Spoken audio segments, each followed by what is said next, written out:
We are the Chick-fil-A of consulting, tech consulting. And I love that analogy just because it encompasses so much of how we think and how we feel and how we behave. Hi,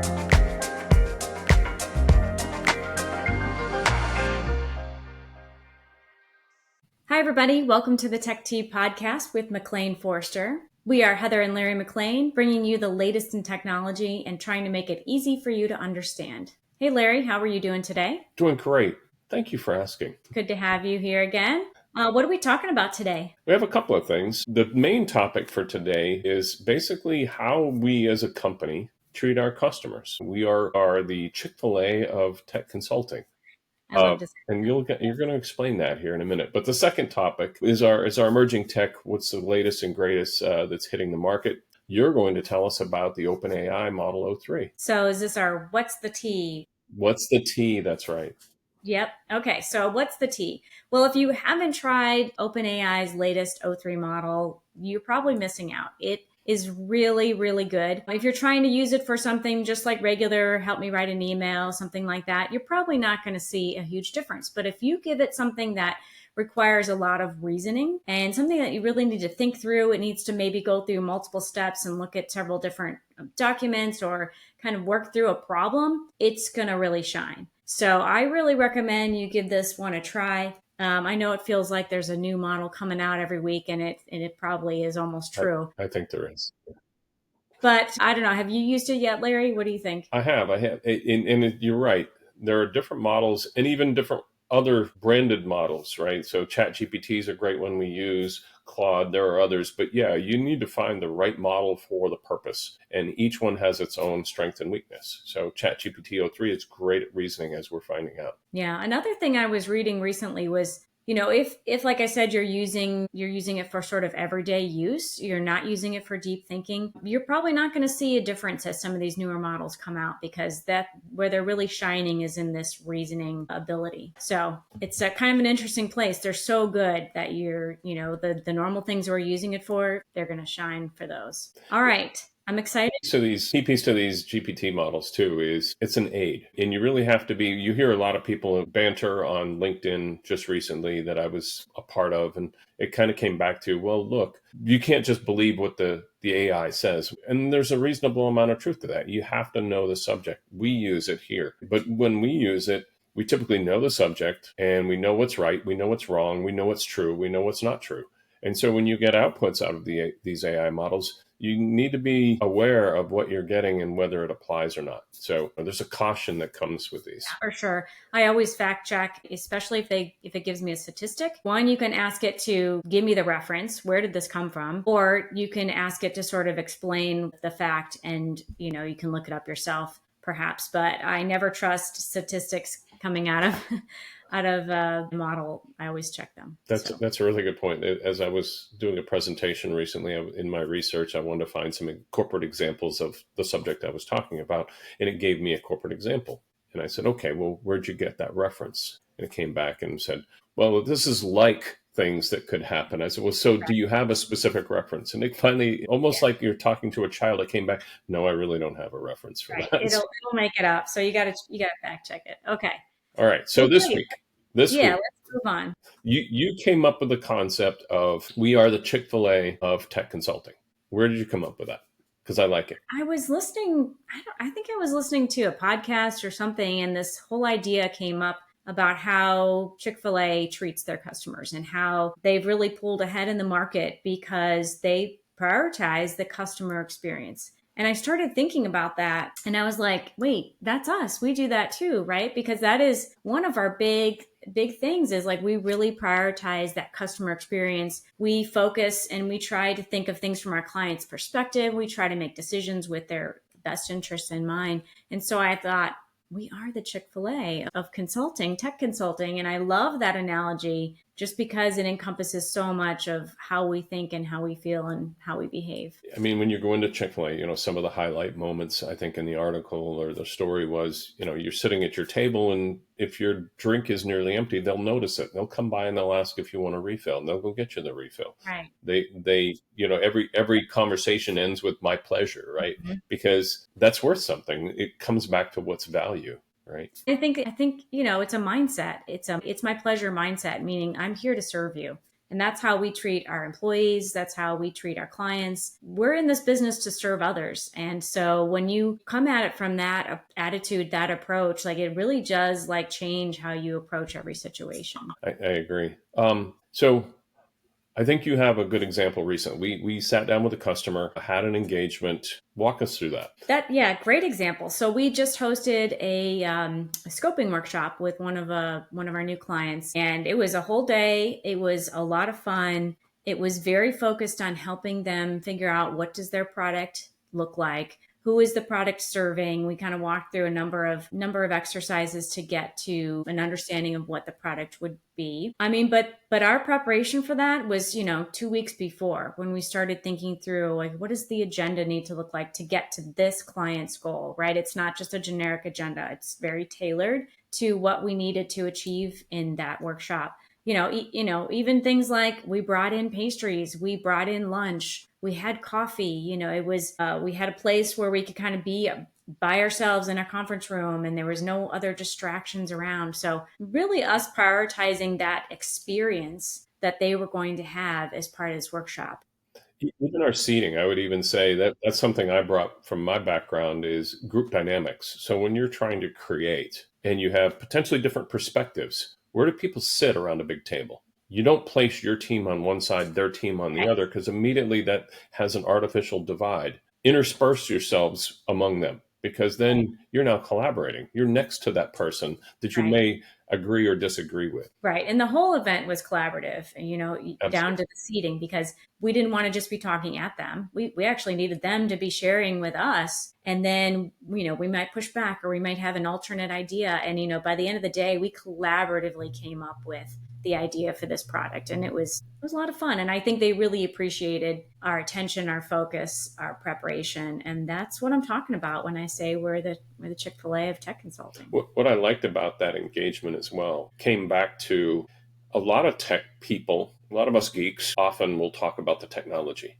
We get enamored with the technology. You ought to have some, you ought to have some, you ought to have some, right? And because it's a cool technology. But at the end of the day, that's not what's important to us. I felt myself very shortly into the conversation as they're describing what their vision is to now really feeling like I'm sitting on their side of the equation thinking, how do I bring this value? How do I create the outcome that they're looking for? I put myself in their shoes, having that empathy, having that perspective of we need to create something that's going to be great for them and their customers, not Right. let's this really cool widget, let's see how we can use this cool widget. Right. I'm a fan, and quite honestly, their passion became my passion, and Right. I I love mean, that. I love that feeling. we came in as maybe two different organizations and we left as partners. I mean, Yeah. that's really how I felt about it.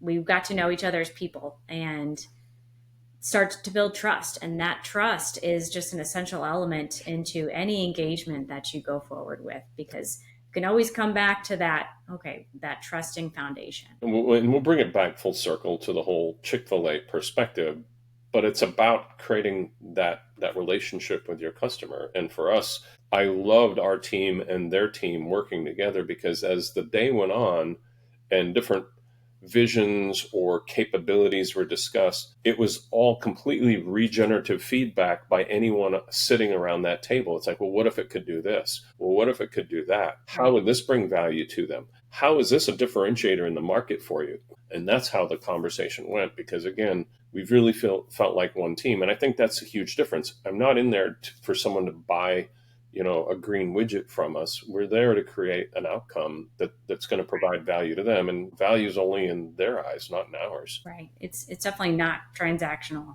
Right. It's more of a partnership from our perspective. So, and from theirs too. By the time we left, like I said, I think we were all thinking we're one team.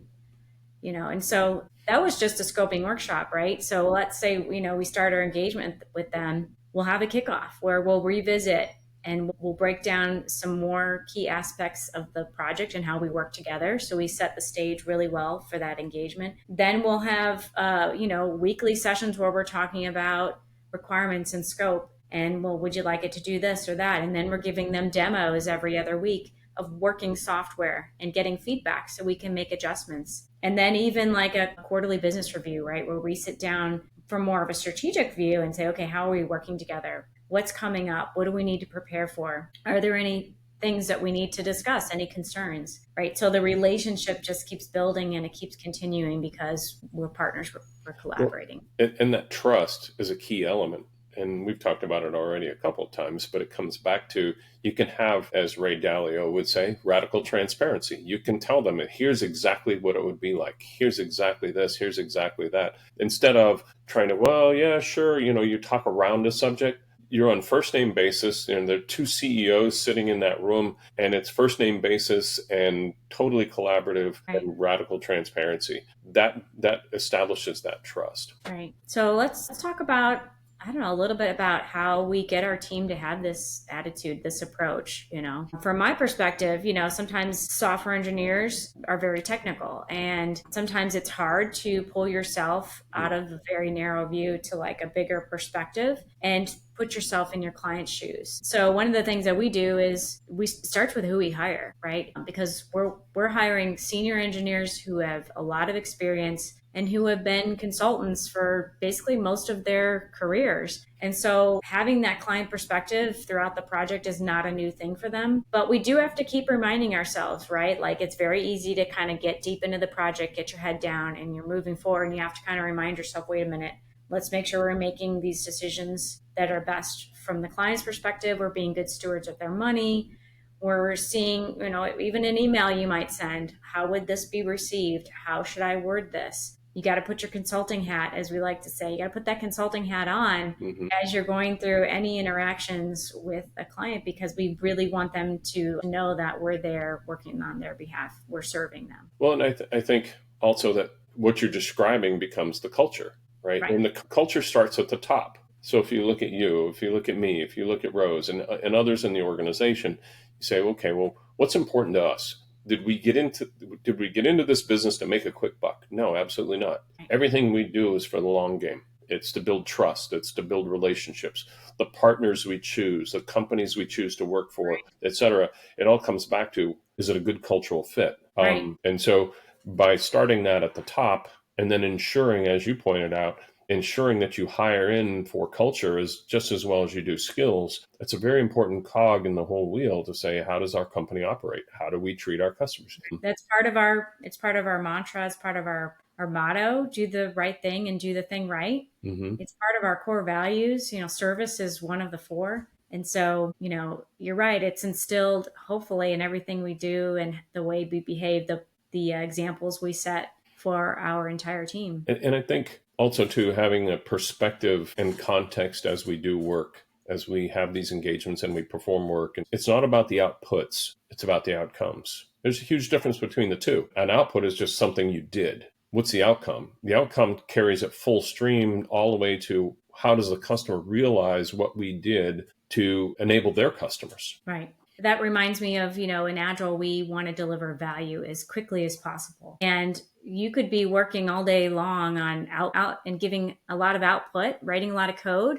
But if the customer can't see that, they can't see how that's helping them kind of get to their vision, then it's hard to see the value in that. So that's why we're always working to have something demoable, something we can show them progress towards the vision and the goal.